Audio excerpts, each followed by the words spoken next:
ಬೆಳಗಿನ ಸೂರ್ಯ ಮೃದುವಾಗಿ ಹೊಲದ ಮೇಲೆ ನಗುತ್ತಿದ್ದದ. ಮಂಜಿನ ಹನಿ ಇನ್ನೂ ರಾಗಿ ಎಲೆಗಳ ಮೇಲೆ ಮಿನುಗುತ್ತಿತ್ತು. ಹಳ್ಳಿ ಎಚ್ಚರವಾಗುವ ಸಮಯ ಅದು. ಕೋಳಿ ಕೂಗುವ ಧ್ವನಿ, ದೂರದಲ್ಲಿ ಹಸುಗಳ ಗಂಟೆಯ ಶಬ್ದ, ಇವೆಲ್ಲ ಸೇರಿ ಹಳ್ಳಿಗೆ ತನ್ನದೇ ಆದ ಸಂಗೀತ. ಆ ಹಳ್ಳಿಯಲ್ಲಿ ಮಲ್ಲಪ್ಪ ಎನ್ನುವ ವೃದ್ಧನಿದ್ದ. ಪ್ರತಿದಿನ ಬೆಳಿಗ್ಗೆ ಅವನು ಮಣ್ಣನ್ನು ಕೈಯಲ್ಲಿ ಹಿಡಿದು ನೋಡುತ್ತಿದ್ದ. ಈ ಮಣ್ಣಿನಲ್ಲೇ ನಮ್ಮ ಬದುಕು ಎಂದು ನಗುತ್ತಾ ಹೇಳುತ್ತಿದ್ದ. ಮಕ್ಕಳು ಶಾಲೆಗೆ ಹೋಗುವ ದಾರಿಯಲ್ಲಿ ಕೆರೆಯ ಬಳಿ ನಿಂತು ನೀರಿನಲ್ಲಿ ಕಲ್ಲು ಎಸೆಯುತ್ತಿದ್ದರು. ಅಜ್ಜಿಯರು ಮನೆ ಮುಂದೆ ಕುಳಿತು ಕಥೆ ಹೇಳುತ್ತಿದ್ದರು. ಸಂಜೆ ಹೊತ್ತಿಗೆ ಗಾಳಿಯ ಜೊತೆ ಬೆಲ್ಲದ ವಾಸನೆ, ಒಲೆ ಮೇಲೆ ಕುದಿಯುವ ಕಾಫಿಯ ಸುವಾಸನೆ, ಇವೆಲ್ಲ ಸೇರಿ ಹಳ್ಳಿಗೆ ಉಸಿರು ನೀಡುತ್ತಿದ್ದವು.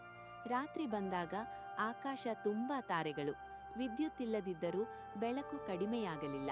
ಪ್ರೀತಿ, ಒಡನಾಟ, ನೆಮ್ಮದಿ, ಇವೇ ಹಳ್ಳಿಯ ದೀಪಗಳು. ನಗರಕ್ಕೆ ಹೋದವರು ಹಳ್ಳಿಯನ್ನು ನೆನಪಿಸಿಕೊಂಡು ಹೇಳುತ್ತಿದ್ದರು, ಅಲ್ಲಿ ಇಲ್ಲ ಸೌಂಡ್, ಆದ್ರೆ ಶಾಂತಿ ತುಂಬಾ ಇದೆ.